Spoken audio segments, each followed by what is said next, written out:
মাছটা প্যাক করছো? করো করো। তো বন্ধুরা মাছ এক জায়গায় পাঠানো হবে, অনেক রকমের মাছ নেওয়া হয়েছে। তো কি কি আছে পরপর আপনাদের ভিডিওটার সঙ্গে থাকুন, দেখতে পাবেন। পুরো প্যাকিং হয়ে এই মাছ বাইরে চলে যাবে। এই যে বরফ দিয়ে দেওয়া হচ্ছে, দেখুন 1 লেয়ার দেওয়া হলো। কি কি মাছ আছে সেটা আপনাদের সামনে তুলে ধরবো অবশ্যই। এটা হচ্ছে বনগাঁ নিউ মার্কেট বাবুদার ফিশ শপ থেকে।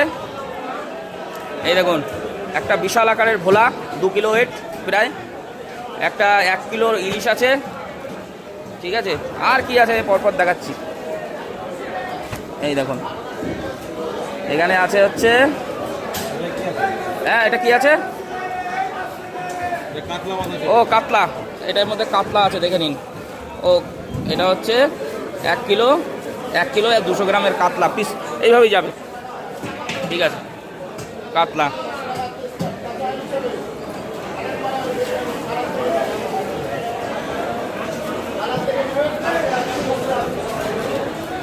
কাতলা, পাবদা, হ্যাঁ দিয়ে দাও, আর দেখাতে হবে না পাবলিককে, দেখেই নিয়েছে সবাই। এটা হচ্ছে পমফ্রেট, 3টে পমফ্রেট আছে। পমফ্রেটগুলো হেভি পমফ্রেট। না আর কিছু না। এই দেখুন পুরো প্যাকিং হচ্ছে, প্যাকিং করে চলে যাবে। এই মাছ চলে যাবে কোথায় আমি সেটাও বলে দিচ্ছি। এটা আসামে পাঠানো হচ্ছে, ঠিক আছে। দেখুন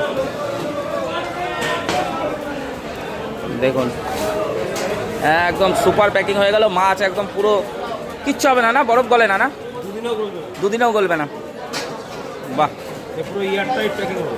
ইলিশ মাছটা স্বাদ হবে, আর ধরবে না এর মধ্যে।